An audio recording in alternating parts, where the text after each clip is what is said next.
इसके ऊपर हज़रत उमर रज़ी अल्लाह तआला अन्हु की सही बुखारी के अंदर एक हदीस आती है 2010 नंबर है उसका 2010 कहते हैं जी हज़रत उमर रज़ी अल्लाह तआला अन्हु ने ना वो जब तरावी शुरू करवाई थी, तरावी शुरू करवा कर हज़रत उमर रज़ी अल्लाह तआला अन्हु ने वहाँ पर फरमाया था निअमल बिदअतु हाज़ी, ये बड़ी अच्छी बिदत है।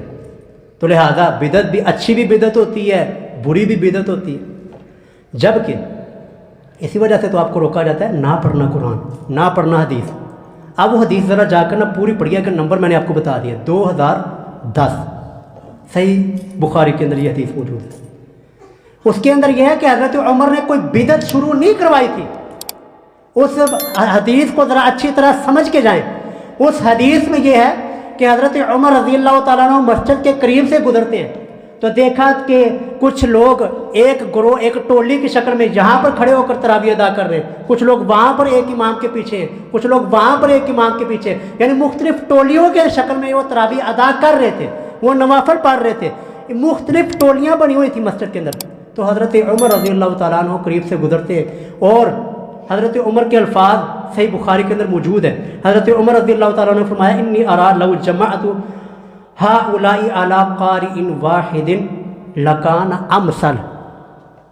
ये लकान अमसल का लफ्ज़ है ना, ये सारी चीज़ें क्लियर कर देते हैं कि हज़रत उमर ने फरमाया कि मेरी ख्वाहिश है कि मैं ये जो टोलियों में लोग पढ़ रहे हैं ना, मुख्तलिफ टोलियों में, इन तमाम लोगों को एक पढ़ने वाले कारी के पीछे जमा कर दूँ तो लकान अमसल, तो ये ज़्यादा मिसाल के करीब हो जाएगा। मिसाल कौन सी थी? क्या रसूलुल्लाह सल्लल्लाहु अलैहि वसल्लम के ज़माने में आप सल्लल्लाहु अलैहि वसल्लम ने तरावी की जमात नहीं करवाई थी? ये हज़रत उमर का इशारा उसी तरफ था। अगर ये एक कारी के पीछे जमा होकर सारे के सारे तरावी पढ़ाए लकान अमसल, तो ये रसूलुल्लाह का जो तरीका था उस तरीके के साथ ये मुशाबत हो जाएगी।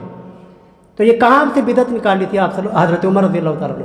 हज़रत उमर रज़ी अल्लाह तआला ने ये जो मुख्तलिफ जमातें थी, मुख्तलिफ टोलियों थी, उन टोलियों को ख़त्म करके एक कारी के पीछे खड़ा कर दिया था और फिर फरमाया निअमल बिदअतु हाज़ी, ये जो तरीका ना, ये नया तरीका, क्योंकि बिदत का माना मैंने आपको बताया अभी नया तरीका, ये जो अभी नया तरीका है ना, ये बड़ा अच्छा है। क्यों उसको अच्छा कहा था? क्योंकि ये तरीका रसूलुल्लाह के तरीके के साथ मैच करता था। क्योंकि रसूलुल्लाह सल्लल्लाहु अलैहि वसल्लम ने भी एक तरावी की जमात करवाई और बाकी सारे सहाबा एक इमाम के पीछे खड़े होकर उन्होंने नमाज पढ़ी थी। इसी तरह हज़रत उमर ने जब ये एक इमाम के पीछे बाकी सारे सहाबा इकराम को खड़ा कर दिया, फिर फरमाया था निअमल बिदअतु हाज़ी, ये जो तरीका ना, ये बड़ा अच्छा है। तो इसलिए उस हदीस से ये बिदत कोई भी हलाल नहीं होती। हज़रत उमर रज़ी अल्लाह तआला अन्हु ने कोई बिदत नहीं की थी, बल्कि ये जमातों को, मुख्तलिफ जमातों को ख़त्म करके एक जमात, एक कारी, एक पढ़ने वाले के पीछे खड़ा किया था।